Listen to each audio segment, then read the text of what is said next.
Welcome to Start Homeschooling, where confident homeschooling thrives. Homeschooling is not school at home. It's a way of life. We encourage, empower, and equip you to cultivate the authentic homeschool lifestyle where freedom and relationships rule.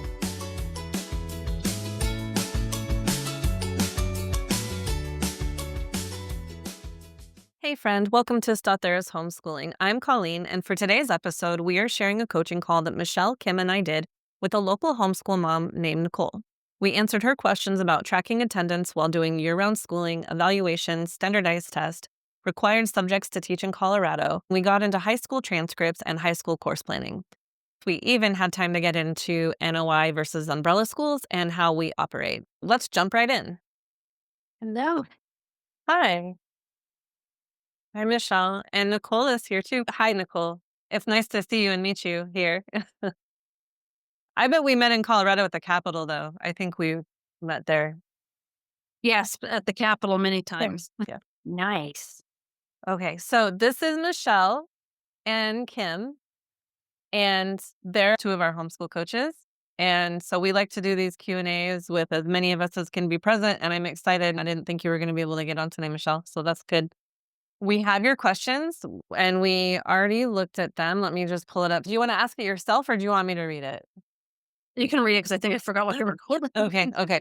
So how do you track homeschooling work if we homeschool all year round? The law reads 172 days with 4 hours a day, which is about 688 hours. If we do all year round and some days we don't hit the 4 hour a day but exceed the hours of homeschooling, does that work? Also, the 172 days doesn't apply specifically to Monday through Friday, so that would mean Saturday and Sunday could be homeschool days too. Is the goal to hit the total hours of 688? I may have more questions when the Q&A happens too. So this was the big question. Kim, did you want to answer? And I'll speak to anything if I don't hear you say it that I feel is important, if that's okay. For sure. I read something really good today, and it said that 172 days of learning is what the law says. It doesn't say 172 days of sitting, which I really like that. And because that's really what the goal is. And so I'm going to channel my inner former teacher thing, and I have my little whiteboard here. So I wrote it down. I liked it so much. 172 days of learning, not sitting. And then I was thinking back, even in the classroom, when I was teaching in the classroom, they're not sitting in a chair the entire time. If you think back when we were kids in the classroom. So you're always learning. There's always downtime during the day, even in a brick and mortar school. And so really the goal is think in terms of that 172 days, but then the 4 hour a day thing is really an average. That's been really what I've worked with, no matter what school or group I've been with.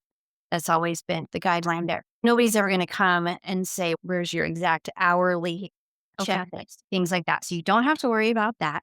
And then, yes, you mentioned like the weekends, Saturday, Sunday, absolutely count those hours. We get sit there. We believe homeschool is like a lifestyle. And so you can lean into that. And if you're conscious, you're learning something. And that can look a lot of different ways. I had written down on my handy dandy whiteboard that is definitely just an average of things. And then you can lean into your day with that, with all kinds of things in the kitchen, things around the house, life skills, field trips, park days, working together and volunteering and things like that. So you absolutely have a ton of freedom. And yeah. So I document everything I do anyway. Which is good for your own peace of mind. Yeah. I think if you're worried about, is somebody going to come knock on my door and ask for my list of hours and what we did? You don't have to worry. Yeah, it's okay. Okay. That sort of leans into attendance a little bit. And so a lot of times what we do, if you think about the months of the year, so September, basically you've got 5 days a week. So 5 days a week for 4 weeks in September. October, same thing. So when you start adding those up, you can very easily get to just right away your 172 days. You add a week in August, and then you can even knock out 2 weeks in December for Christmas or whatever. And it all definitely comes together. And so a lot of times we just grab a calendar and you just mark the day up. We did school today, even if it was book work, great. If it was a field trip, mark it off. It was watching a science video, mark it off. And you did school. So it doesn't have to be specific like that. Okay. Yeah, I have an attendance book. There I'm you just in that. everybody does it differently. So whatever works for you is totally fine. Did you have anything to add to that, Colleen or Michelle? Yeah, I just wanted to then answer your question, or do you want more No, I information answered as the it question. reply or as it applies to the umbrella school, or were you looking for information just as your own record keeping? I wanted to know that because on your website, it specifically said that the law. So if I didn't do exactly like 172 hours and 4 hours a day, does that mean I can't do the umbrella school? No, I don't want you to do exactly 4 hours a day. I want you to be completely flexible and do what's going to be best for you. Right. So that's like Kim said, it's an average. Some days you're going to go longer and some days you're going to go shorter. And it doesn't Mhm. have to be the academic sit down with a book. I'm a firm believer that if kids are awake and they're engaged, they're learning. I trust you, your judgment as a mom, if it was a good educational day or not. I trust you to count it as a Mhm. day if it was a good day. And if it wasn't, to say, you know what, this was a mental health day. We had fun. We're not going to count this day. So I Yeah. fully trust you. Our Mhm. school year runs from July 1st of each year to June 30th of the following year. As long as you complete 172 days in that 365-day window, it's totally fine. It Okay, doesn't. so me going through the summer doesn't. Totally I can fine. do my own thing. You have complete flexibility. I want you to do what's best for your family. The only reason why we even put July 1st to June 30th on it is just so that we have a breaking point as a whole school for everybody to say, okay, this is the end of this school year and this is the beginning of the following school year. So as long as it's 172 within that, I think Oh, if you're okay. like legitimately homeschooling, I think it's pretty hard to not get 172 days in a 365-day window. Yeah. Exactly. We're always doing more. Yeah, exactly. It's so much more. Like, when have you ever actually done 4 hours? Like, Yes. never. Like, that doesn't, I don't know. Mm. In my house, it's like we start in the morning, we go till it's done, and I think I probably was too hard on my kids when they were younger, like elementary school, middle school. Sometimes we would start at 9 in the morning, and at 5 o'clock, we're still going. It was like, Mhm. 4 hours? I don't know, but, like, I wish we could stop in 4 hours. Okay. Okay, and then you did have another question about testing. So you Oh, said yeah. testing, if we test you, you need the test scores. And is the testing optional with the umbrella school versus doing an NOI? So I completely believe with all my heart and everything inside of me that standardized testing is not the best thing for all kids. I don't think that for many kids, it's not good to be just compared in a nationally ranked box and be compared to what other kids are doing. I think that kids should be compared to themselves and what they're capable of doing, and that we need to meet kids where they are. So for families where if they want to do standardized testing, they're welcome to do it. I will never tell anybody what to do or not to do in their homeschool. Parents need to decide that for themselves. If people want to do a standardized test, they're free to do it. If they don't want to do a standardized test, then we have actually two and a half other options. Every Mhm. family who is enrolled gets a parent evaluation included with their membership. That is a very gentle but very thorough and deep evaluation that you do of your own homeschool for each of your kids. And it's a whole child.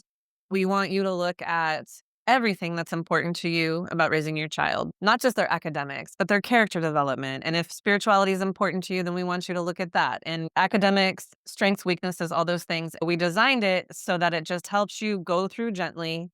Look at what each child is doing well with, how you want to help each child, what they succeeded with, finding win, and then Mm. identify what you want to work on for the next year. Not for us to approve it and inspect what you're doing in your homeschool, but to really support you and help you succeed the most. And one big thing of it that's important to me is that I feel that moms, we carry so much mama guilt, right? Oh my gosh, I'll stay up in the middle of the night. I'll wake up. Like this still happens. It happened to me last week. I wake up at 2 o'clock in the morning and like, oh my gosh, I've completely failed. They've missed Mhm. everything. I haven't done anything well enough. We're not good enough. They're not good enough at this and this, and they're not good enough in this and writing. And what about history? And I'm 12 years in on this homeschool thing, and I'm still doing that. And So I hate that moms beat ourselves up and we're always looking at what could I have done better? How could I have improved? We don't take enough time to say, what was my win? What did I do well? And so this is designed to help you look at the wins of your homeschool so that you as a mom can build your confidence and feel good about what you're doing and how you're doing with your homeschool. So that's a parent evaluation. oh, that sounds good. I The like that. half of it, like where I said there's two and a half, the half I'll go in the Mhm. middle is you can do a parent evaluation, and then Kim is our professional evaluator. And if you want her to review it and then sign off on official statement of progress, you can have her do that as well. And then she's not looking at your kids' work per se, like she would in a professional evaluation, but she's assessing everything that you've done. And she's really seeing what your kids are doing and how they're progressing. So that's like the Okay. half option. And then the other option is a professional evaluation. You can do that Okay. with Kim through us. If you have another provider that you want to go through, as long as they meet the criteria for Colorado State, that's fine. And that's your choice. With us, we have a very easy system. It's on our website. You go through the process, you click a couple pictures, upload them to us, enter a little bit of information to give feedback to Kim on what you want her to know, and then she takes it from there. So you absolutely do not have to do standardized testing. If you do a Okay. standardized test, then yes, you do submit the results to us, and then we house those for you. Okay. So that's how that works.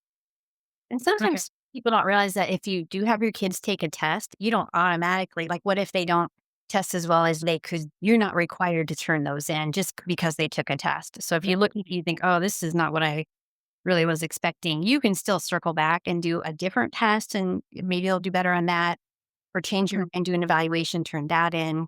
So you have options. Yeah. I did the test. My kids are in 6th grade, so I did their test for 5th grade last year. My friend told me the one that she uses, so I used that one. I think it was like the Iowa one. I think that's right. So I did that one because I just wanted to see. I wasn't really concerned about their score because the score in Colorado is really low anyway. I just wanted to see what they were missing or what they didn't understand or what they were struggling, mostly from a math perspective. I had them do the whole, like all the sections, but it was more like just math because I know when they were in 4th grade, they finished elementary school. And when I was going through some things, I realized that they didn't learn, like telling time, for instance. I'm like, that's a 3rd grade skill. Why don't you know how to tell time? So I spent a lot of time teaching them how to tell time, for example. So that's why I was just using that test just as a guide to see like what holes I could fill That's smart. if it was important enough. Yeah. That's really smart way to use a test. But that was pretty much it. Did They you did find, well. Did you find that it was helpful for you as a teacher so that you would know what to teach them? Nice. Okay, good. Yeah. Because that's And really, that should be the tool of a test, is so that you as a teacher know how to teach better. Having someone review your child's homeschool work can feel incredibly overwhelming. We get that. That's why at Start Academy, our evaluations are designed to be low stress, encouraging, and even easy. If you're in Colorado or Florida, you can simply snap a few pictures of your students' work, upload them through our simple system. There are no long email chains, no complicated file transfers, no headaches, and most importantly, no heartache. We may follow up with email with questions or helpful feedback, but it's very conversational and supportive, so you can feel confident and cared for every step of the way. Florida families, you even get a short Zoom call with the evaluator. We keep the process relaxed, thorough, and focused on helping you move forward with confidence. Ready to get started today? Check out the show notes. I wanted to see where they were at. So I realized that I used the Good and the Beautiful math curriculum. I used to teach math. That's how they do the math, is how I taught math. You teach a lesson, go back a little bit, teach a lesson, go back a little bit. So you're always overlapping. I liked that. And so when I was doing that with them, that's when also I was noticing some little pockets of math that they'd never learned. Because my daughter was in the gifted and talented program, and I realized there was nothing gifted and talented about it. And she would tell me she never learned that. I'm like, what do you mean you never learned that? So I was like, and I have to go back. But which is fine because homeschool, I can go at my own pace and picks it up faster, then I'll just keep going with her. And then my son, I'll just spend a little bit more time on him. There you go. Perfect. So you used to be a teacher. In Massachusetts, yeah, I did middle school and high school. Oh, you're brave and tough. I love middle school. Oh, I loved it so much. They used to call me the drill sergeant. That's so funny. I like school too. They're fun. I have to ask you this. I know I can tell you another question, but I just have to tell you really quick or ask you really quick. What's your best tip for working with middle schoolers? If you had to Oh, just like give, when if you had to give one piece of advice for people working with middle schoolers, what would you say it is? there's no one way to teach a lesson. Like with my students, I could see in their eyes, like if they have that dead look, like they didn't understand what was going on. Oh yeah, I get it. No, you don't. So I wouldn't call them out about, like, hey, did you know you can do it this way too? and I would do the lesson over and I could just start seeing light bulbs pop. And sometimes I'd have to teach it a few different ways or explain it a few different ways. But that's how I am when my son's like that. If he doesn't understand the directions, and that's why I like The Good and the Beautiful, because he'll watch the lesson like the woman on the screen doing it, and I'll put my own spin on it if I see that he's not getting it. Nice Yeah, that's awesome. That's like advice. homeschool superpower to be a math teacher. I love it. Yeah. I did have What- another question. Yeah, go ahead. Oh, I'm sorry. Did you want to finish your? No, Yes. go ahead. Oh, so on the law, it doesn't really specify grade this has these courses, grade this has these courses. It just says has like a list of courses. So it's like, how do you know what to break down? Because like I was just gonna teach them what I think they should be taught, especially like when it comes to like civics, let's say. What's laid out in the law is what needs to be covered over the course of their education. Okay, so So not just by grade level. it doesn't have to be by grade level. Okay. It's really recommended, though. I think it says, I can't remember the like exact verbiage, but for like 7th grade and higher is where you need to make sure they get something on flag etiquette. And then that's where you start going into a little bit more serious with government, civics, things like that. And it's recommended. This isn't like by the state, but for college admissions, that's where we get into, that's where you start looking at really what should they be learning when they're in high school is based on what they want to do after they graduate and if you want them to be prepared for college. And then that's a whole discussion on homeschooling high school. We could talk about that on another night and get through all that. But by law, Yeah. the subjects that have to be covered over the course of the education. So Oh, okay. as a That's it. math teacher, you can perfectly understand. I don't recommend anybody ever take a year off of math. I just think that's a really bad idea. I think everybody should do math every single year. But Oh, all year round. exactly, and even taking off on summers because they lose so much in the break, and then Yep, you're and then starting they're over. exactly. Yep. Yeah.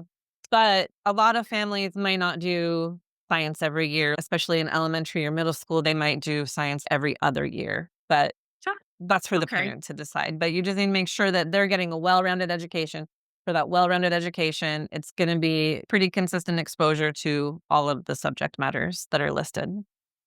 Yeah, one of the things I put this as a homeschool thing, but I didn't know how. That's the other thing. So I signed my kids up for cotillion.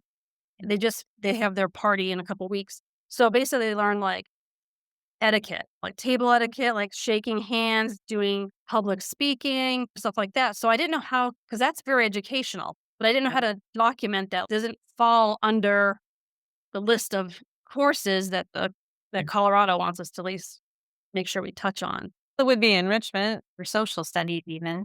You could be Yeah. social studies. I would Even my life kids did skills. cotillion too. I would do it life skills under enrichment. When they're at that grade, unless they're in high school, like you don't really have to classify it Right. so much Okay. because you're not putting on a transcript. Okay. You can keep report card transcripts up until through middle school, but honestly, most people don't do it, and it's really not necessary. But once Okay. they hit 9th grade, it's absolutely critical that you keep a transcript. At that point, you can decide where it would fall. And in that case, I would put it like life skills, maybe communication. There's a lot of confidence building, the introduction, the social skills is a big thing in there. Okay. So it just depends on how you would want to classify it and what I think, honestly, what they're walking away from with the most. Was the dancing the big thing, or was being able to introduce themselves and have conversations with people that they don't know? Was that the big thing? Or was it like proper attire? You know your kid, so you can decide how you would want to classify that if they continue through high school. Okay. Yeah. I was reading your website and it does sound like high school is like a different animal because you want to make sure that they're set up if they want to go to college or whatever they want to do, want to make sure that they got everything that they need to get that diploma. Yes. Okay. Not even just a diploma. You can issue a diploma regardless. The bar is pretty low for a diploma, to be honest. But what's I feel is what is more important than the diploma is the transcript, because if they're applying for a college, that's what the college is looking at. If they apply for Okay. a job, might ask for that transcript. If they decide they want to go into the military, is going to ask for the transcript. So the Mhm. transcript is what documents and establishes the credibility of their education. And then it Mhm. breaks down into, okay, what kind of college do they want to go to? Do they want to go to an Ivy League? Then we need to make sure that they're getting some very serious credits and that you understand the credits that they need for that situation. It's not if it's like a standard school with average competitive entry, then, that's another set of standards that we're looking at. If it's just to graduate to get the diploma and they're going to go into a trade, or they're not going to go to college, if they're going to be an entrepreneur, things like that, then it's a different set of things that we want to look at. Okay. For high school, what's important is that we're looking at what we as parents identify those kids are capable of and what they're likely going to be able to do and want to do, and then making sure that we're setting them up for that success at the highest level that we think that they're really reasonably capable of and what they're interested in. And then when we aim high, then everything else is covered. You know what I mean? And so that's how we handle the transcripts. Okay. That's good to know. Okay. Do you have any other questions that we can answer for you? I think that might be it. How's the enrollment work for the umbrella school? Is there a deadline, or is there a time I should sign up? Are you looking at it for the current school year or for next school year? Probably for next school year. It'll be in We'll September. open enrollment on March 1st for next school year. And like I said, I don't want to ever tell anybody what to do with their homeschool, so you can enroll whenever it's best for you. March is fine. And then, so I'm on your email list. So do you send something out just as a reminder? Yes. So when it's best for you, whether it's peace of mind for you or if it's budget, whatever it is, you just do it when it's best for your family. So when I do that, because I was doing my own NOIs with the district, so you guys handle all that. When you are homeschooling with an NOI, you're operating under Colorado homeschool law.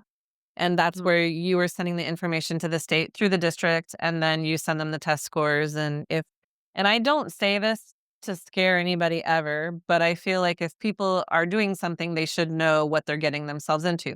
If the school district suspected that somebody was not educating properly, if there was any kind of neglect going on, that school district can say, you need to give us our records or your records because you sent your NOI to us, and you have 14 days to comply. You can't argue, you can't decline. It's it. If they ask for them, you have to give them. That's like the full breadth of the notice of intent. With an umbrella school, what happens is you shift out of the homeschool law and you move over to the private school law. Technically, it's called the independent school law, and we're legally a private school.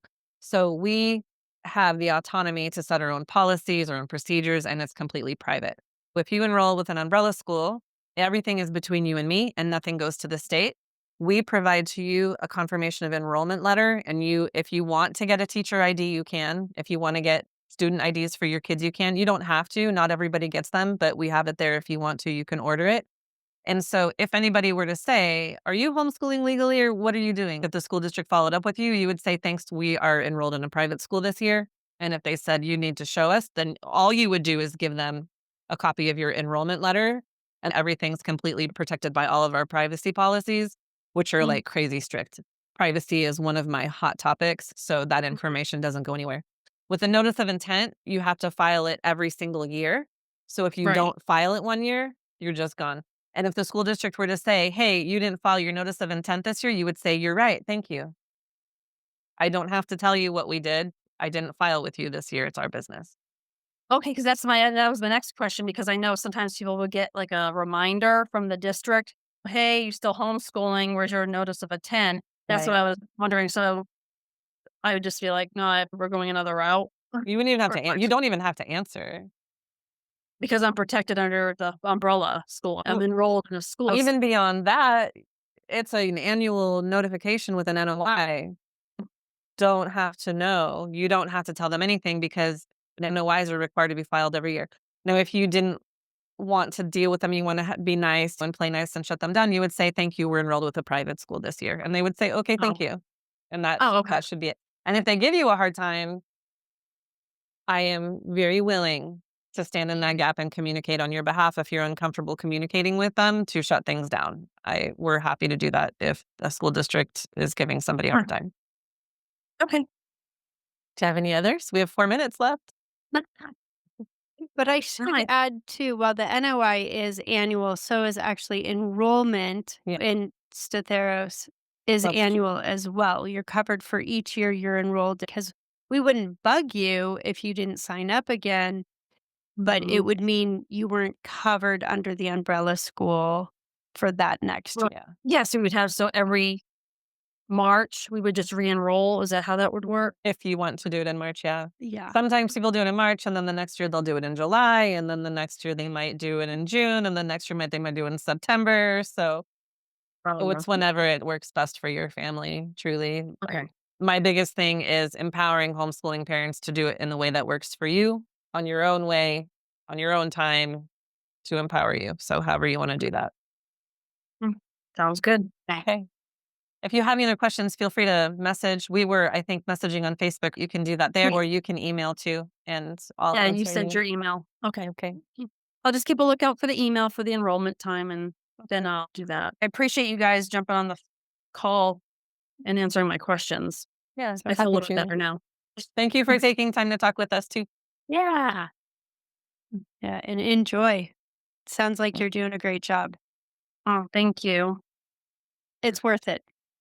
It really is. My kids love it because we live right behind Vista Ridge High School.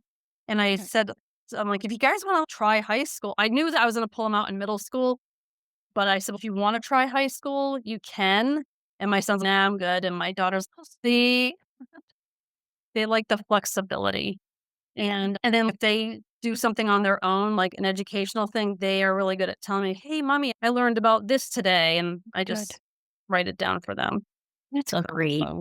I love homeschooling.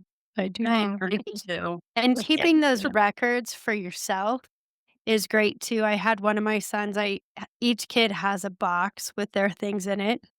And he went through his box. He goes, oh yeah, I remember when we learned that. I forgot. Oh, you did teach me that. And so some of those things to help them remember when they're older that we really did educate them. They really were given the tools they needed. And even some of those fun things as well. So the record keeping is almost scrapbookish, depending on how you want to do it. But mine's all just each kid has a box. That's cute. That's a good thing to do. We should talk about ways to save schoolwork and scrapbooks sometime. Welcome to Start Homeschooling, where confidence replaces confusion and you're never left to figure it out alone. Our umbrella school, Start Academy, fulfills legal reporting requirements for Colorado families, and we offer annual homeschool evaluations in Colorado and Florida. But that's just one part of what we do. We also offer personalized coaching, official transcripts, high school planning help, and detailed transcript reviews so your student stays on track and set up for success. Do you need tools to stay organized? Our shop is stocked with homeschool essentials like planners, attendance logs, course description guides, report cards, unit studies, and even creative printables for younger learners. Whether you need parent training support, guidance on how to plan, ideas on how to teach, scheduling assistance, help with course planning, high school help, or just peace of mind that you're doing it right, we are here for you. Visit the show notes for more information and let us walk alongside you.